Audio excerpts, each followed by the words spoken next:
O amor, o trabalho e o conhecimento são a fonte da nossa vida e deveriam regê-la. Wilhelm Reich é o tema da universidade que está começando agora. Hoje, na fábrica da Behring, no Rio de Janeiro.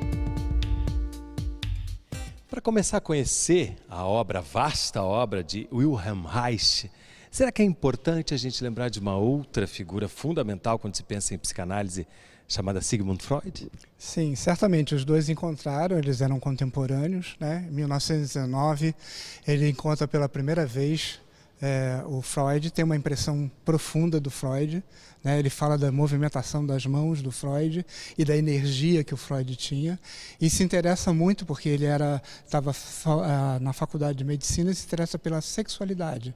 Então ele chega à psicanálise pela sexualidade. Portanto, é um começo e tanto, né? Se conhecer Freud, mas ao mesmo tempo também negar algumas questões ou encontrar outros caminhos, né? Renato, é isso mesmo. O Reich foi contemporâneo do Freud, mas fez sérias divergências posteriormente, a partir das experiências na clínica dele, que levantaram certas questões da teoria da clínica. Essas divergências criaram trabalhos tão diferenciados como o ingresso do corpo na clínica psicanalítica e, posteriormente, numa sucessão quase infinita de disciplinas que foram estudadas, sociologia, biologia, física, até cosmologia. Ou seja, o pensamento reichiano criou, na verdade, um grande construto, uma grande visão sistêmica que tem alguma coisa a dizer a respeito de qualquer funcionamento do mundo, não só a respeito do funcionamento da vida emocional. E será que a gente teria alguma questão do aspecto, alguns aspectos da vida mesmo do Reich que nos ajudem a entender essa trajetória? Sim, porque ele é um homem desse período entre guerras, faz a virada do século XIX para o século XX, nasce em 1897, vai participar da Primeira Guerra Mundial e vê a ascensão do fascismo. Então, cria-se toda uma construção e uma obra e uma vida que dialoga com essa questão do totalitarismo. Então, escreve sobre sua vida e, ao mesmo tempo, sobre as questões sociais latentes daquele tempo. Ou seja, um pensador que soube colocar o que viveu a serviço da sua obra e que hoje em dia soa mais contemporâneo do que nunca. Com certeza, com certeza. Eu sinto assim que as pessoas muitas vezes veem o Reich como datado, né? Muitas vezes, totalmente de forma equivocada, acho que todo mundo concorda comigo, todo mundo que está aqui, porque ele está falando de vários aspectos que se repetem de forma absoluta hoje em dia, desde a repressão sexual até os aspectos de como o encouraçamento, a rigidez, né, do ser humano vai estar absolutamente ligada com a maneira que ele se relaciona com a política, né, com a organização social, com a busca por um sistema em que ele se coloca de uma forma infantil, né, com alguém tomando todas as decisões por ele, que vai se relacionar com o fascismo, né, os microfascismos, enfim. Depois a gente pode falar mais, mas são infinitos aspectos que hoje são absolutamente fundamentais de serem lidos através da visão reichiana, né? Posso complementar uma coisa importante? Uma coisa muito importante no pensamento reichiano foi que ele conseguiu fazer uma diferenciação. Normalmente nós associamos o fascismo, o autoritarismo à direita. O que o Reich revelou é que o autoritarismo, o desejo de esmagar e dominar o outro, tanto pode ser de esquerda quanto de direita. Tem o fascismo vermelho e o fascismo negro, vamos dizer assim. Portanto, estamos aqui falando de um psicanalista, mas estamos falando de política o tempo inteiro. Correto. Eu acho que o Reich traz é essa indissociabilidade entre psicologia, sociologia, política, essa forma que cada um de nós se subjetiva a partir de vários atravessamentos históricos, questões de gênero, de raça, e o Reich traz isso. Só que ele traz isso de forma muito vigorosa, no primeiro momento, entendendo que o marxismo poderia ser uma alternativa que se contrapunha ao capitalismo hegemônico naquele período, né, pós-revolução industrial, que mais tarde, como o Nicolau falou, ele também vai fazer severas críticas que no seio do marxismo, tal qual ele viu na União Soviética, resistia também o que ele chamou de fascismo vermelho. Então, ao fim e ao cabo, o que o Reich se interessava é de averiguar em todas as formas de sociabilidade a presença do autoritarismo e a sua presença como produz efeitos extremamente negativos na subjetividade nas relações interpessoais.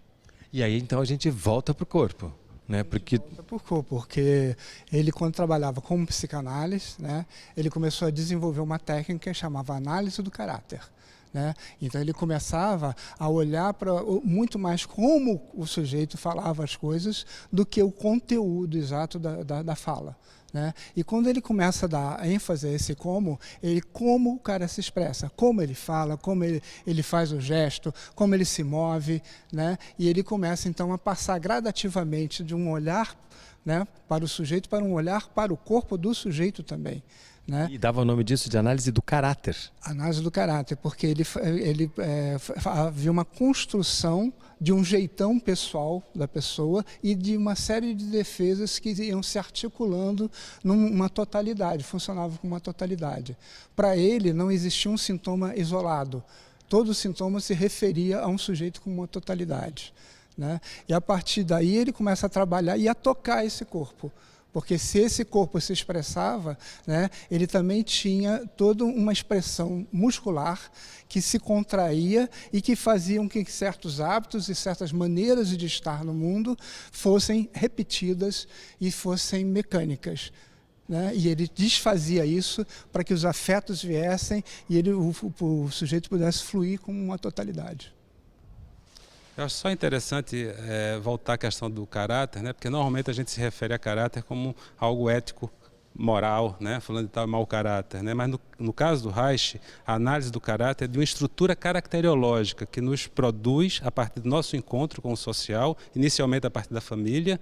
Ele vai dar um olhar especialmente da família como sendo um Estado em miniatura, uma frase célebre dele, né? Que ele diz que a família espelha e reproduz o Estado, e vai, junto com as nossas formas de interação social, produzindo esse jeitão de estar no mundo, portanto esse caráter, que não deixa de ser a forma pelo qual nós não só construímos esse nosso jeito, como incorporamos também valores, tanto da moralidade vigente quanto valores ideológicos, valores de mercado. Então nós somos não produtos exclusivamente, mas agimos numa relação direta entre indivíduo e sociedade, onde essas forças estão permanentemente atuando.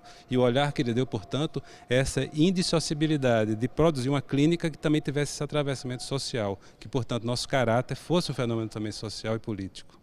É uma obra poderosa, né? No momento que ele consegue fazer um apanhado tão grande do indivíduo e do indivíduo no mundo. É uma obra poderosa e por isso também complexa e difícil, principalmente para nós ocidentais e modernos, vamos dizer assim. Então, o Reich é uma espécie de renascentista, como eu mencionei antes. Ele lida com um conjunto de disciplinas diferentes que forma uma espécie de amálgama dessas disciplinas e daí surge condensado, digamos assim, esse pensamento sistêmico. Então, a importância do Reich está justamente nisso, a dificuldade do lidar com o pensamento dele também de uma forma prática, para a maior parte das pessoas reside justamente nessa complexidade. E surge então uma palavra importante, já foi dita aqui, para a gente entender melhor no próximo bloco, que é couraça. Não sai daí, a gente volta já.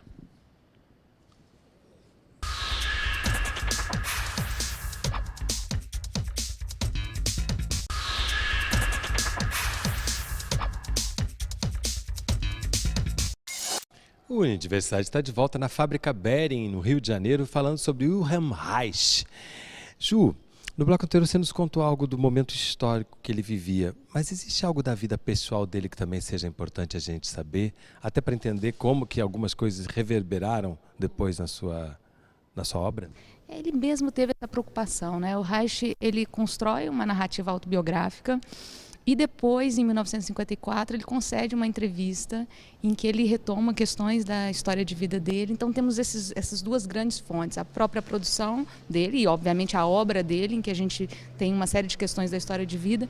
Mas é isso, é uma figura que nasce em 1897, que participa da Primeira Guerra Mundial, está muito atenta a esse processo de ascensão do fascismo e começa um processo, obviamente, de perseguição política. A obra dele é muito impactante porque atravessa as discussões morais e, ao mesmo tempo, ao associar as questões do comunismo e da leitura que fazia do marxismo inicialmente com a questão da repressão sexual, gera problemas tanto dentro do partido, que ele vai ingressar com mais interesse, depois a saída dele do partido. Então, tem o rompimento com Freud, o rompimento com o partido, e isso tudo dentro de uma perseguição que vai gerando uma peregrinação do Reich por vários países. Então, ele termina a vida dele nos Estados Unidos, então na prisão, e ele morre na prisão, mas ao mesmo tempo foram várias tentativas de encontrar esse lugar,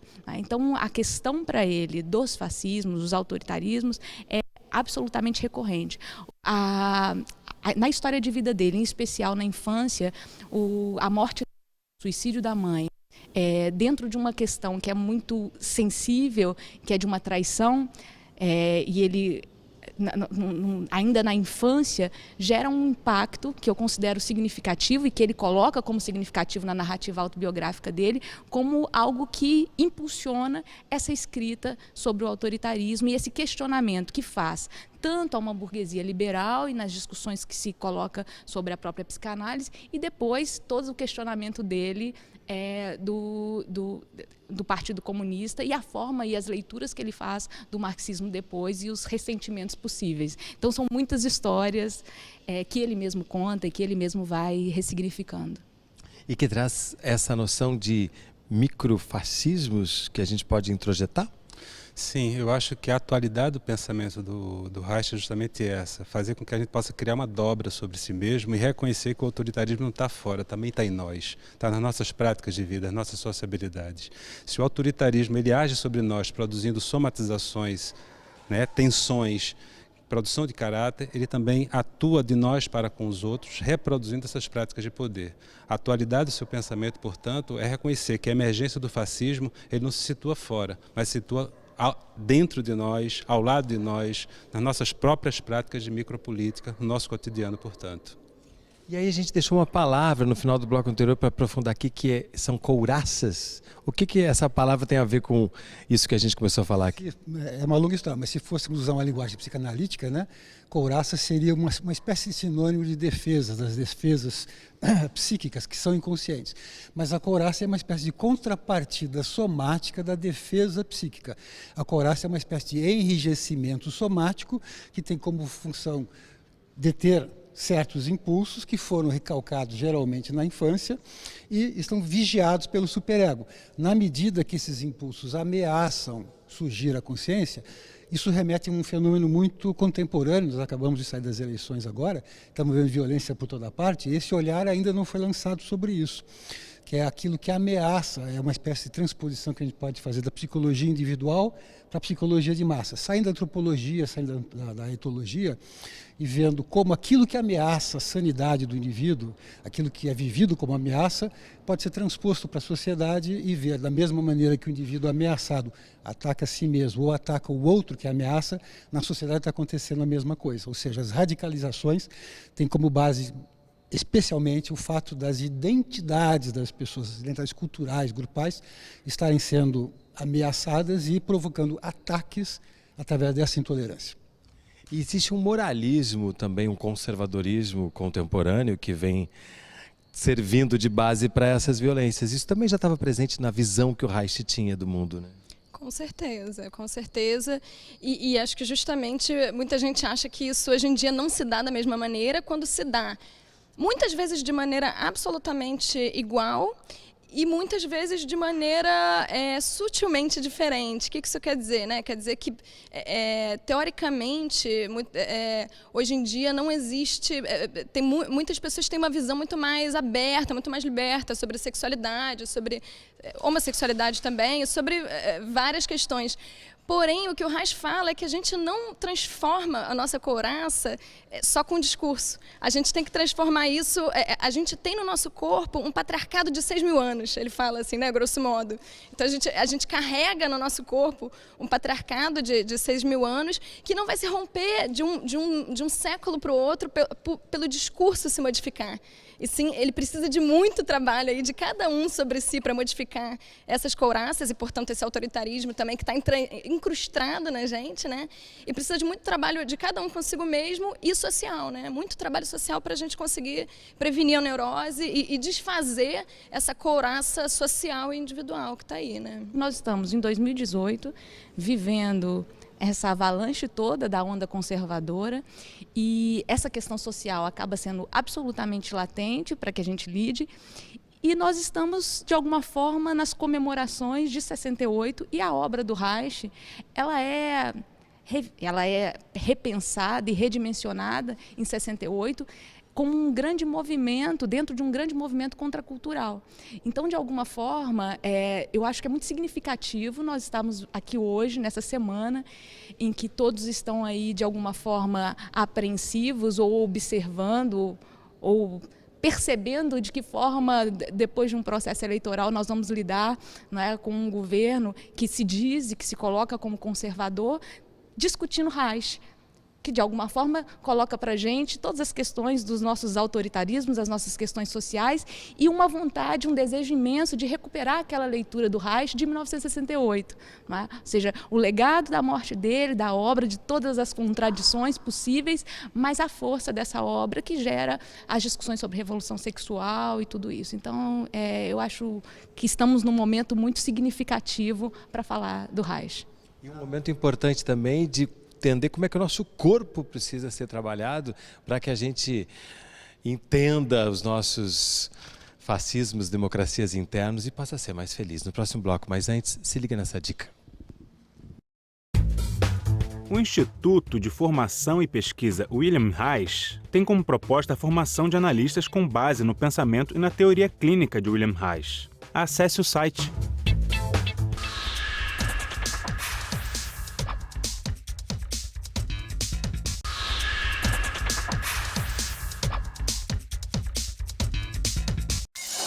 O Unidiversidade está de volta na Fábrica Bering, falando sobre Wilhelm Reich. Pedro, como é que a gente pode, depois que já foi falado aqui, lembrar do corpo e de como é importante a gente ter uma relação saudável com esse corpo para não cair nessas ciladas autoritárias que muitas vezes residem dentro da gente? O principal conceito de saúde, vamos dizer, né, que ele propunha, era a potência orgástica. Né? Existe um certo desvirtuamento quando se pensa em potência orgástica de só sexualidade. Mas, na verdade, a potência orgástica é uma totalidade do sujeito. É o afeto, né, a relação fluida do sujeito. É interessante porque ele tinha um conceito também de praga emocional. Né? Esse conceito eram pessoas com muita carga energética, que estavam encoraçadas, né? Mas que tinham uma capacidade de produção muito grande exatamente por causa dessa carga energética. Então elas tendiam a cair ou para a fofoca, né? Ou para a pornografia, ou o combate extremo à pornografia, com um moralismo extremo. Né? Então, todas essas formas de desfazer, elas têm uma atuação social muito grande. Né? É interessante porque é uma coisa muito dialética. Né? A sociedade imprime o nosso caráter, né? As repressões ou as formas de estabelecimento das relações sexuais e amorosas na sociedade nos imprime, e nós imprimimos à sociedade essas mesmas formas, né? De maneira deturpada exatamente pelo nosso encoraçamento. Portanto, é este um dos caminhos, tentar entender como a gente pode levar uma vida orgástica, entendendo isso muito além do orgasmo sexual? Sim, como o Pedro colocou, né, assim, a partir de 68, com a contracultura, houve um problema com o pensamento reichiano, que foi essa mesclagem entre a contracultura e o pensamento reichiano, e houve uma espécie de distorção do pensamento reichiano. Então, a importância da sexualidade, como o Pedro muito bem colocou, que é vista de uma forma completa na ótica reichiana, ou seja, envolve a sexualidade, envolve o afeto, foi distorcida por uma coisa mais como amor livre, no sentido de trânsito com quem você quiser e principalmente não se envolva. Então, se nos anos 50 nós tínhamos a repressão sexual, hoje nós temos a repressão afetiva, ou seja, a problemática da neurose, ela persiste agora com uma outra ótica. Mas um adendo a isso, né, quando nós nos vemos como neuróticos e limitados, faz parte da neurose uma limitação da minha autonomia. Isso, do ponto de vista político, é muito importante, porque nós temos, na história recente do Brasil, duas lideranças que se caracterizam pela mesma coisa, ou seja, por evocarem nas pessoas uma ideia de mistificação, são lideranças que estariam acima do bem e do mal, e que precisam, para isso, de liderados que queiram quem os comande e assuma a responsabilidade da vida de cada um por eles, Lula e Bolsonaro. Ou seja, uma infantilização da gente precisando de alguém que aponte caminho. São pessoas infantilizadas que precisam de líderes que queiram dominar essa infantilização. Não existe fascismo sem fascistável, vamos dizer assim. Sem tesão não há solução? Eu acho que isso é uma das teses mais certas que existe, né? E eu acho que o que o Reich traz é justamente isso, a possibilidade de uma vida potente. Há um pensamento vitalista na obra dele que ele traz através da própria expressão afetiva, a sexualidade vivida nessa relação com os afetos, mas essa própria potência orgástica que você falou. Na verdade, a ideia do orgasmo como uma espécie de explosão energética, de explosão de vida, ela está muito além do ato sexual, né? Mas viver uma própria existência tesuda, uma própria existência potente, é algo que está diametralmente oposta dessa última questão que foi apresentada, né? De pessoas enfraquecidas. A questão que eu acho que é também interessante, que é justamente o enfraquecimento dessa vitalidade, o enfraquecimento dessa vida mais potente é algo que é condizente com as organizações sociais autoritárias. Ou seja, o adoecimento, a neurose não deixa de ser, ao fim e ao cabo, uma peça que se acopla muito bem às relações autoritárias. Uma das formas de lidar contra o autoritarismo, há várias, mas é essa insurgência, essa forma libertária de tocar a sua própria vida e a forma de lidar com esses próprios microfascismos, ele passa muito por isso também, né? Então, eu acho que a obra do Reich, ele expande a ideia da clínica individual para uma própria ação coletiva, até porque a liberdade é uma prática social. Minha liberdade não se extingue na liberdade do outro, pelo contrário, ela se amplia com a liberdade do outro. Duas pessoas pensando de forma libertária a sua existência, ela tem muito mais jogo, muito mais relação do que eu pensar minha liberdade só no plano individual. Isso é coisa do liberalismo, né? Rompendo a noção de liberdade individual para a liberdade social, a gente tem o que o Reich propunha, né? Uma clínica ampliada. E uma clínica que, a partir do pensamento dele, propiciou o surgimento de muitas outras clínicas, muitas outras formas de pensar e lidar com o corpo, né? Sim, a gente costuma dizer que tem a neo-reichiana e a pós-reichiana, né? A neo-reichiana, aí principalmente vinda do Lowen, né? Representada pelo Lowen, que é uma ideia da bioenergética, que tem mais uma concepção que pega mais o lado do Reich da sexualidade, né? Da descarga energética, do contato com as emoções, do botar para fora, vamos colocar assim, né?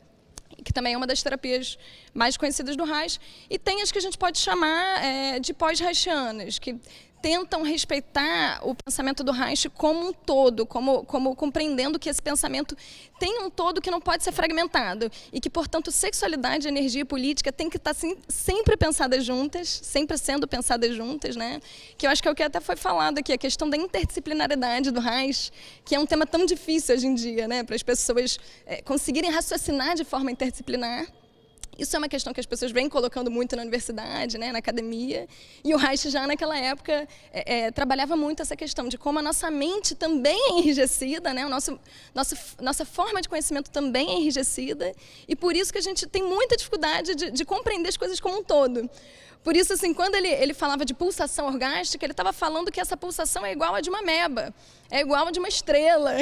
Então, ele estava realmente olhando para o cosmos e falando assim, o cientista não pode ficar com aquele pensamento fechado e olhar só para a clínica dele, olhar só para o microscópio dele, ele tem que estar olhando o que está no entorno dele, né? E isso também é uma contribuição, outra contribuição fundamental dele, né? Afeto é uma palavra fundamental quando se pensa nele também? Sim, porque o afeto ele é a síntese, né, da tese mais importante do Reich, que é a unidade funcional entre corpo e mente. Né? Ele não trabalhava com dualidade, né? Não, ele tinha um pensamento muito difícil para nós ocidentais, muito mais próximo de um taoísmo, de uma filosofia taoísta, onde não há diferença entre corpo e mente. Então há uma funcionalidade que gera um ao outro, né? E um se coloca no lugar do outro. Então quando ele falava de uma couraça psíquica, ela correspondia a uma couraça corporal, somática. Né? E quando ele falava do afeto, o afeto tinha as duas características. Ele se instituía no corpo. Quando você tem medo, você dilata a sua pupila, você acelera os seus batimentos cardíacos, você faz uma vasoconstrição periférica e, ao mesmo tempo, você tem medo de alguma coisa. Você liga aquilo a uma representação, você liga isso a uma pessoa ou uma situação. Então, as duas coisas ocorrem ao mesmo tempo. Nunca separado. E, portanto, para lidar com esses medos, é importante a gente se entender como inteiro também. Exato. A terapia reichiana, né, a clínica reichiana, ela trabalha de um lado ou de outro. né? Quando você quer quebrar um arame muito forte, você pode virar ele para um lado e girar ele para o outro. Isso vai facilitar que ele se quebre. A couraça também tem essa característica. Você pode ir pela palavra e você pode tocar no corpo da pessoa, né? Você pode encantoar aquele corpo, aumentando até a repressão que ele sofreu, percebendo se ele acha uma nova saída, né? Sem exagerar, porque senão você ratifica o bloqueio, ou você seduz esse corpo a funcionar como ele deveria fluidamente funcionar. E chega ao fim mais um Unidiversidade, um programa do Canal Saúde, da Fundação Oswaldo Cruz. Se você quiser entrar em contato conosco, nosso endereço eletrônico é canalsaude.fiocruz.br. E eu quero agradecer a Nicolau, Pedro, João, Isa e Juniele por mais uma Unidiversidade que vocês fizeram.